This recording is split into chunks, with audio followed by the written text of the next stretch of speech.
Hey guys, welcome back. Today my buddy Joe, also known as Drift Dreamers on Instagram, is going to share his story of how he went and rented a JZX 100 and drifted it in Nikko Circuit in Japan. I'll now give him the mic and let him get it going from here. In this video, I'm going to tell you everything you need to know about renting a drift car in Japan. They're going to do this at the track for the safety of all viewers, yourself in general, and just not getting arrested. So it all starts with getting to Japan first. Arrival's the most important thing. When you're at the airport, you want to get a pocket Wi-Fi. You can rent that there daily.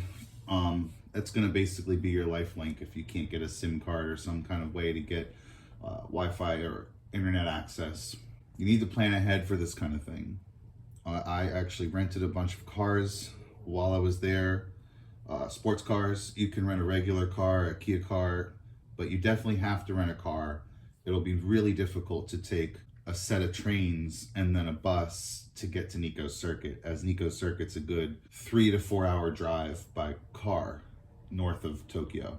So if you're arriving in like Narita Airport, you're going to take a train into Tokyo. What I did was I took a train to Tokyo, and then I would head north to Noda, where I would rent the cars from Omashiro. Omashiro Rental Car specializes in 90s JDM. You can rent anything from an RX-7 FD from the 90s to the Trueno to even the brand new R35. From there, I rented the S15 Nissan Silvia, and I have some footage of me driving through Tokyo and then heading out to Nikko Circuit.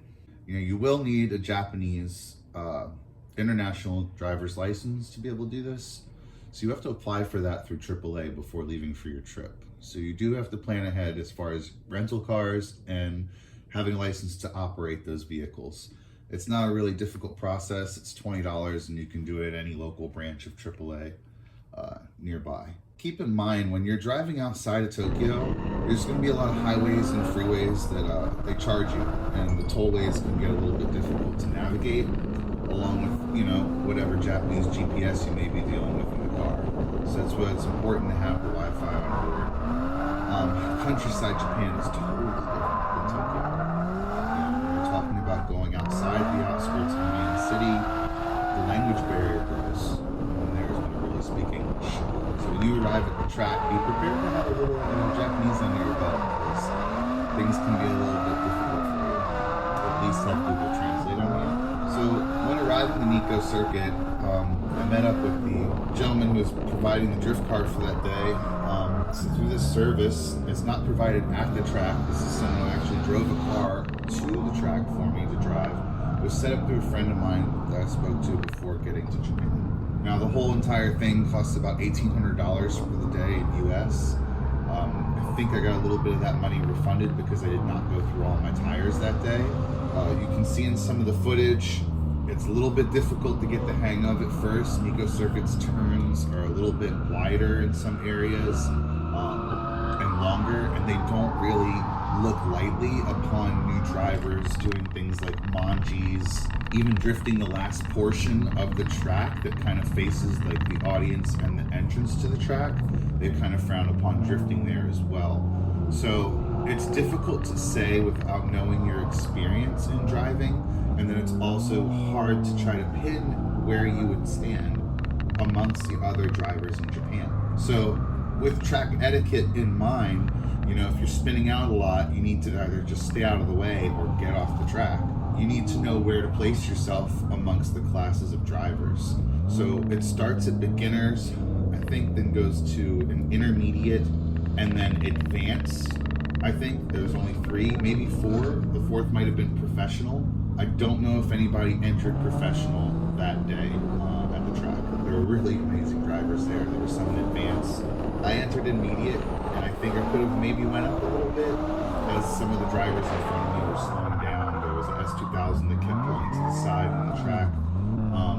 I like to drive fast. The instructor that day was telling me that Japanese drivers like to drive safely. So another thing I noticed that might have to do with it is that there aren't a lot of tow trucks involved at the track. So a lot of these drivers are actually driving to the track with their drift cars. So that might be why they're into the safety driving once they arrive at the track, but there were a few aggressive drivers. Being as I was renting a car, I did want to be able to be aggressive with the driving, but that doesn't mean you can abuse the vehicle. You're still responsible for any damages that may occur. So sliding off the track a few times will really get you tightened up and think about those damages that can occur, especially in the back portion where the straights are. At Nico, there's a ditch that goes right into a ravine. And once you're in that grass and mud and sliding, it doesn't take much inertia to actually slide all the way down into the ditch. So I had one pretty good scare that kept me on track for most of the time, but it is important to keep in mind that if you're renting cars, they're not your cars, and you will be responsible for them. So even when I was renting sports cars there, a scratch in the ring can be $500, or if you crack the bumper, for instance, it's cost me $1,700 to fix. There are insurance policies, so make sure you want to read those, because I didn't read them properly in Japanese, and that did cost me. So once you've chosen your driver's class, you'll notice that the driver's style is a little bit different in Japan as far as the way they modify their cars, down to just their overall driving style. You're not allowed to just jump into groups of friends who are drifting. It's similar to the United States grassroots scene where you don't just want to jump into a tandem with somebody if you don't know them or don't ask them, but it happens.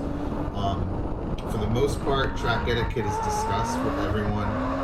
It's a little bit of a language barrier, like I said, so you're not able to really attend the driver's meeting the same way you would in the United States. So in the end, you just kind of have to talk to the people that are there with you who can translate and help you out. Overall, the trip itself is worth it. The expenses are worth it because it's being brought to you. It's there for you. If you think about the chance you may have to ever drive in a foreign country, a separate track or something you've always wanted to try, it's a once-in-a-lifetime experience. It's worth saving the money. It's worth giving it a shot. Now, with that being said, it's nerve-wracking. It's difficult. You might pull your hair out a little bit. It's not easy because you go off of muscle memory. So naturally, if you want to rip your e-brake or shift down, you're going to reach with your right hand to your right. Well, in this case, you're in a right-hand drive car, so every time you naturally go to rip your e-brake, you're going to punch your door. So I punched my door a good amount of times before getting the hang of the entry, just because you're excited. By the time you're entering at third gear, there's nothing you can do. You're just bam, bam, bam, you punch your door, and then you reach to do the right thing on the other side. Now keep in mind, in a manual car, when you're on the right-hand side, what happens with the transmission is first gear is still where first gear would be in a left-hand drive vehicle. So now it's the furthest away from you rather than being the closest to you. The motor setup and the transmission setup is just the same as left-hand drive, but you're on the opposite side. So you have to consider that shifting in itself has completely not only shifted sides, but now has also moved itself in an opposite pattern from what you're used to.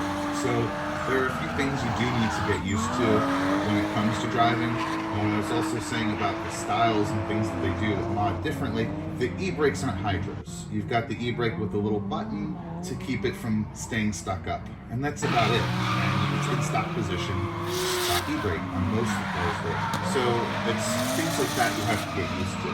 Now the car that I drove is JZX 100. It was set up proper. I don't think there was a lot of modifications here. If anything, it might have been a Garrett turbo and maybe a small tune. I was told we're seeing somewhere around 320 horsepower. It was perfect for the track. It was just enough. The car's a four-door. Kind of feels boaty when you're kind of drifting it. It floats and you feel the weight. You know, it's a little top heavy, but you feel it moving. The wheels are big. The whole car is pretty big, but it shifts very nicely. Whereas I feel some smaller cars that are more agile might also have that more rigid feel when you're going to shift the weight of the vehicle, which makes it a little less of a transition and more of just a quick jerk into the next position when you're drifting. Whereas these larger boaty cars seem to have more of just a flow and sliding left to right as the weight shifts, because the weight is so large that it doesn't have a quick jerk to it. It's a big, large weight shift. And so you find yourself spinning out a good deal just getting used to the vehicle. But once you're used to the vehicle and its limitation and where it's going to spin out, you'll realize quickly that it can just kind of float in the direction you point it. So it was really a cool experience to be able to pick that car. I had the option between that and also a 180SX, and I decided to try something that I wouldn't be able to drive in the United States. So the Toyota Chaser is something that just has not arrived yet. Even with the 25-year law, we've got the predecessor to it, but the Chaser Mark II has yet to arrive. So it was a really good opportunity to just test something out that I wouldn't be able to get my hands on for a few years in the US. With that being said, the instructor that I had was really helpful. My first laps out were not great. I spun out, did terrible, and he hopped in and was like, "Here, let me show you."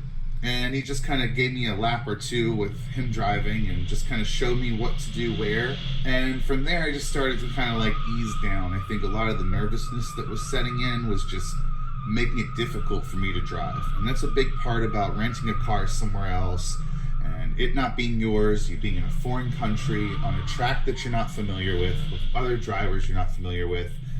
It's something you do want to be cautious about and not go too crazy, but you want to also be able to let loose and have some fun. So it's a hard time because you're nervous, you know what I mean? And you're driving on the whole other side. It's a whole alien situation to you. And even if you want to have a conversation with somebody about it or what you're dealing with, most of the people around you aren't even able to translate or talk or understand you. So this doesn't help your situation. You have to kind of bring it to yourself. And with that experience, it's like you need to absorb it and go for it, you know? Nico's got a beautiful atmosphere. There's trees everywhere. You can sit and chill out, take it all in, and then get back out on that track. The way they set it up there, everything's driven in intervals amongst the classes. So the first class will get a go. They drive around and do their bout, and then the next class will get a go. So each class will get about 4 or 5 sessions throughout the day with a break for lunch. They run the track till about 5 p.m., depending on when the sun's going down, and imagine during winter it would close a lot earlier. I don't think there's any track lighting there at Nico. Only seen it operating during the daytime, and it is the closest track towards or near the Tokyo area. Alright guys, so that just about wraps up the video. I hope you guys enjoyed it, and if you have any questions, feel free to drop them in the comments. I'll see you guys next time.